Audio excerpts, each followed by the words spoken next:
Le matin du jeudi 15 octobre 1987, Thomas Sankara, leader charismatique du Burkina Faso, se trouvait à un moment décisif dans sa révolution. Alors que des tensions internes menaçaient la stabilité de son gouvernement, un membre de confiance, Valère Sommet, vint discuter avec lui des divergences croissantes au sein du Conseil national de la Révolution, CNR. Les relations entre Sankara et son ancien allié Blaise Compaoré étaient particulièrement tendues. En après-midi, lors d'une réunion à l'ancien siège du CNR, des coups de feu retentirent soudainement à l'extérieur. Le chauffeur de Sankara et 2 de ses gardes du corps furent tués. Malgré la panique générale, Sankara, dans un acte de bravoure, se leva et sortit face à ses assaillants, les mains levées en signe de reddition. Il fut immédiatement abattu, marquant la fin de sa vie et de sa révolution. L'attaque fit également de nombreuses victimes parmi les ministres présents. La question demeure, pourquoi Thomas Sankara a-t-il été tué? Né le 21 décembre 1949 à Yako, en Haute-Volta, aujourd'hui le Burkina Faso, Sankara avait des racines complexes. Issu d'une famille mixte Mossi et Peul, il grandit sous la domination coloniale française, à une époque où le pays se préparait à l'indépendance.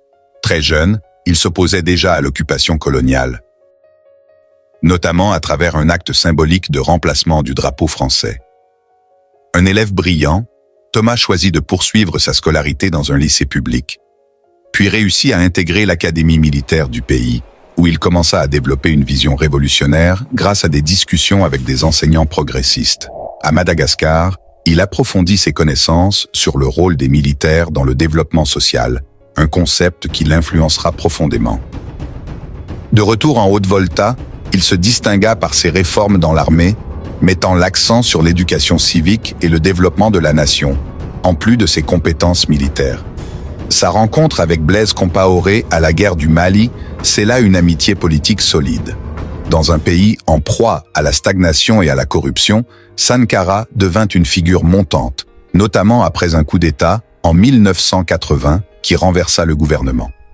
Après avoir occupé des postes de responsabilité, Sankara démissionna en 1982 en raison de la répression croissante. Cependant, un coup d'État en 1983, bien que non directement initié par lui permit de prendre la tête du gouvernement en tant que Premier ministre. Malheur à ceux qui bâillonnent leur peuple. Il orienta rapidement le pays vers des réformes radicales, mais son style de leadership tranchait avec celui du président Ouédraogo, provoquant une tension grandissante au sein du gouvernement. Cette dynamique se termina tragiquement en octobre 1987, lorsque Compaoré, ancien allié devenu rival, orchestrera un coup d'État et fera assassiner Sankara.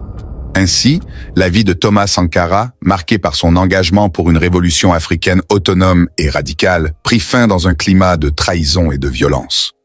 Au moment où les tensions augmentaient, les partisans de Thomas Sankara, tant dans l'armée que parmi les civils, se préparaient à une action décisive.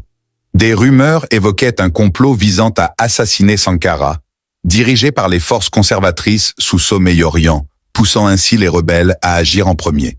Le 4 août 1983, un coup d'État rapide et largement pacifique fut mené par Blaise Compaoré et le commandant Jean-Baptiste Lingani, renversant le gouvernement en place. À la fin de la journée, Sankara annonça la naissance d'une nouvelle ère révolutionnaire. Il devint le chef de l'État de Haute-Volta à seulement 33 ans, avec Blaise Compaoré comme son vice-président. Ensemble, avec d'autres membres du Conseil national de la Révolution, CNR, ils instaurèrent des réformes radicales.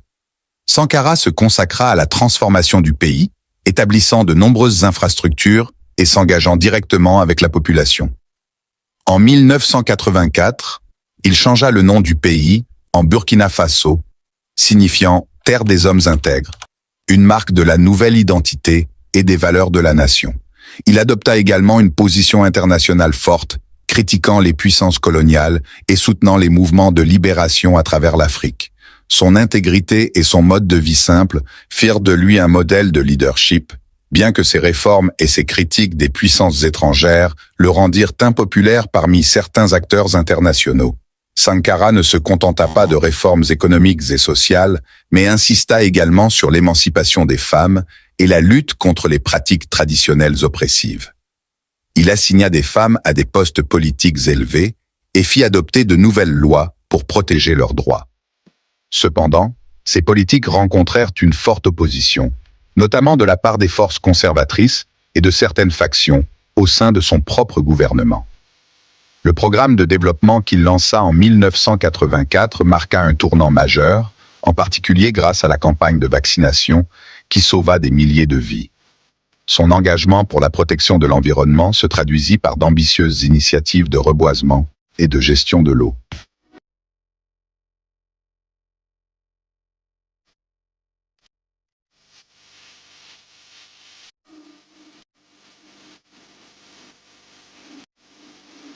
Sur la scène internationale, Sankara se rapprocha de pays comme Cuba et la Libye, tout en restant critique envers les anciennes puissances coloniales. Il soutint fermement la lutte contre l'apartheid et revendiqua l'indépendance de son pays face aux influences extérieures. Mais ses relations avec certains voisins, comme le Mali, se détériorèrent, et une guerre frontalière avec ce pays en 1985 mit en évidence les faiblesses de son armée. Cependant, la montée des tensions internes au sein du CNR, en particulier entre lui et son vice-président Compaoré, mena à un coup d'État. Le 15 octobre 1987, Compaoré, avec le soutien de factions militaires et politiques, lança un assaut contre Sankara. Ce dernier, après avoir tenté de se rendre, fut tué avec plusieurs de ses alliés. Son assassinat marqua la fin de la révolution et Compaoré prit le pouvoir, justifiant son action comme un retour à la stabilité. Malgré le renversement de Sankara, sa vision inspira une nouvelle génération qui se rebella contre le régime de Compaoré, particulièrement après l'assassinat du journaliste Norbert Zongo en 1998. Ce climat de répression et de corruption se poursuivit sous Compaoré jusqu'à ce qu'une insurrection populaire en 2014 oblige ce dernier à fuir. Bien que Compaoré soit renversé, la quête de justice pour les actions de son gouvernement restait inachevée. Devoir pour nous d'arranger sa tombe, de respecter sa mémoire. Vous avez des regrets? D'avoir perdu un ami, bien sûr. Et un regret aussi, qu'à un moment de sa vie, il ait pensé à nous liquider. C'est dommage.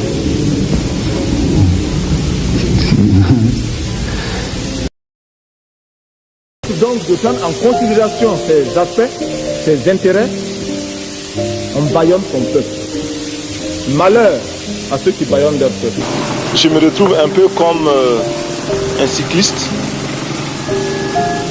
qui grimpe une pente raide, qui a à gauche, à droite des précipices. Il est obligé de pédaler, de continuer de pédaler, sinon il tombe.